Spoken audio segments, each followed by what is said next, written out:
This is a two-parter.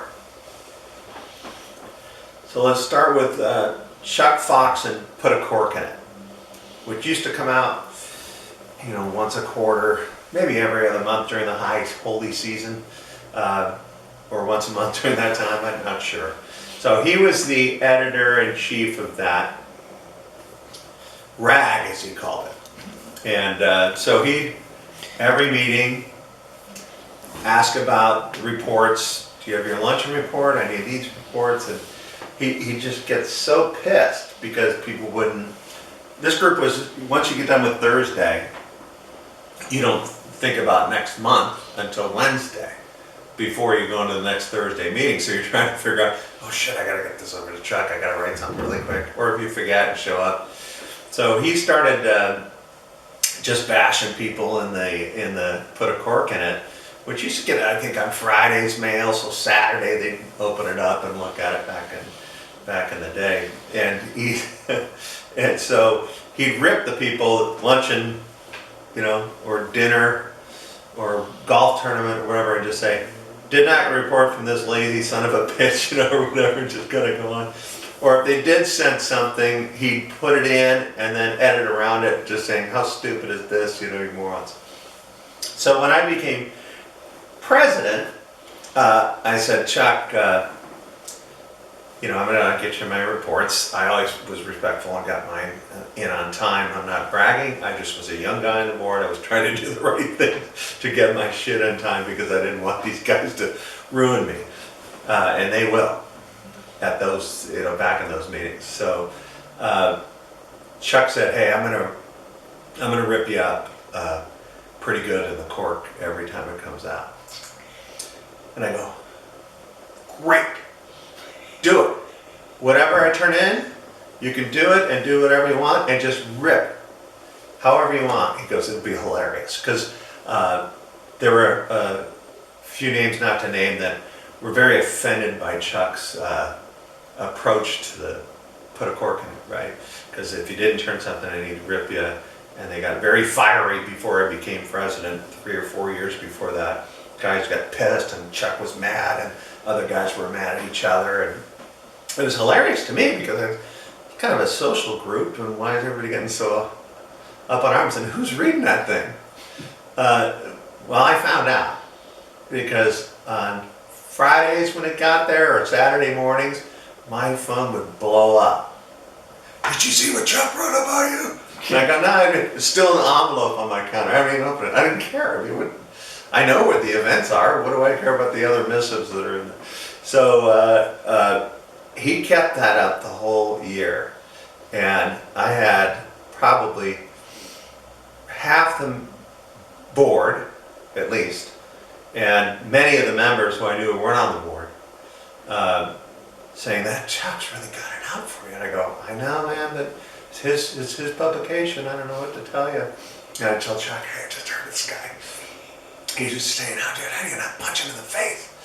And I'm like, and Chuck just got the biggest kick out of that. So I went on to the final dinner because he got better at ripping me on the last few of them. And I had a toast, a final toast when I was giving up my gavel, and I said, "I'd like to have Chuck Fox do this toast." And I had already told Chuck. So Chuck got up and gave a toast for me handing off the gavel. And people went, "I can't believe you fucking did that." Or I shouldn't say Fox, should I? Doesn't matter. There's fuck all over this. I'll read it. Well, they said, "I can't believe you let him do that. Why'd you do it?" So right after he gave the toast, of course, I go, "Joke's on y'all. Chuck and I have been talking about this the whole time. Every phone call I got on Saturday just made it more hilarious to me once the Put a Cork in It came out. And we had a great time this year. Don't take yourself too seriously." That's what I said. All right. So back to so the Put a Cork in It goes away because Chuck can't deal with it anymore. He gets pissed. He's tired from fucking around and trying to chase all these people. for different stuff. This was a couple years after, I think, my presidency, probably 2008, 2009, something like that. But he was done with that.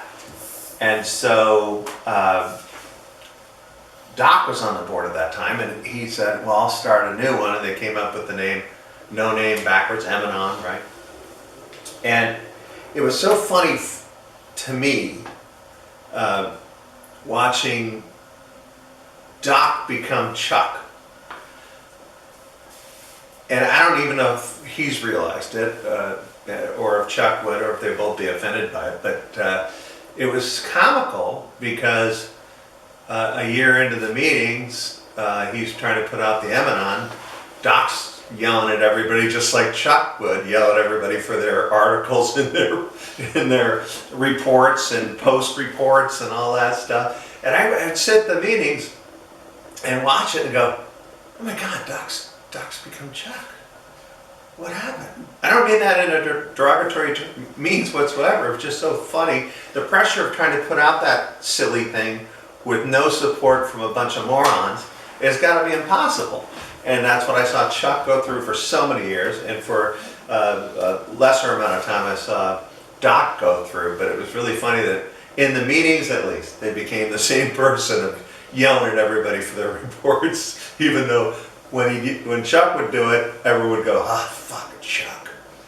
And then Doc would do it, and people would go, oh, Jesus Christ, I gotta do this for Doc. You know, that was funny times after my presidency to watch that transformation, because it's a lot of work, and it's probably the most unappreciative thing ever, because everybody gets it and they go, oh, this is really nice. Now, after this morning, what do you think about Jim Burke wanting to do this? Did you hear him say that?